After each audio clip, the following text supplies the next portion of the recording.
A national workshop in Castries focused on finalizing a draft bill on biosafety, with the goal of moving the legislation from a draft into full enactment. The workshop is part of a project involving the Food and Agriculture Organization, FAO, the United Nations Environmental Programme, UNEP, and the Convention on Biological Diversity, which also includes the Dominican Republic. Jeremiah Edmond, a former forest officer, explained that the legislation is a requirement for St. Lucia as party to the CBD and its Cartagena Protocol on biosafety.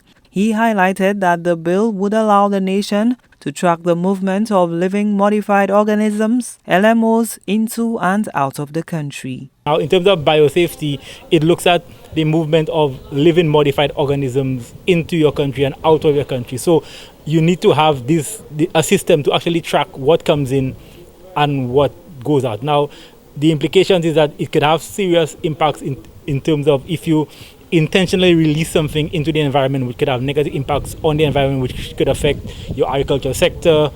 You could have public health risks. So the idea is to ensure that you have this legislative framework in place that if it happens, you have mechanisms to ensure that the person responsible can be held accountable, as well as to set up response mechanisms to deal with whatever impacts that you have.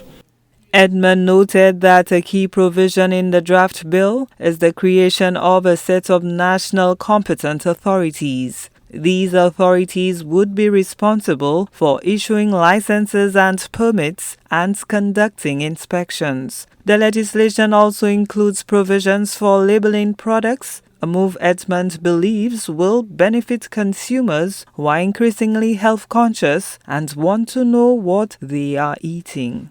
You know, now there's this big shift about people want to eat more healthy and want to eat GM-free foods. So the bill would seek to put in regulations on labeling, that you have to label what exactly is in your product. I think that is something that would be very beneficial to the public, because persons now on this more health conscious vibe, and so you want to know what you eat and the potential impact that it may have on your body if you know what's in it. Various government agencies participated in the workshop.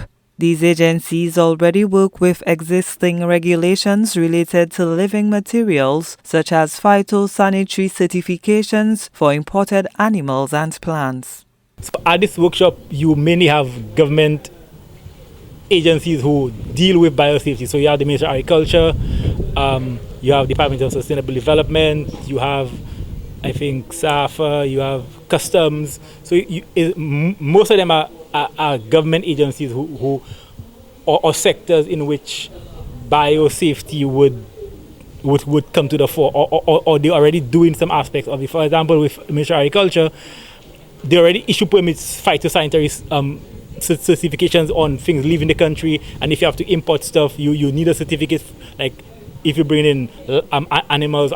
The workshop aimed to raise awareness and gather input from these agencies to ensure comprehensive final document for submission. Gina Filippi, HDS News Force.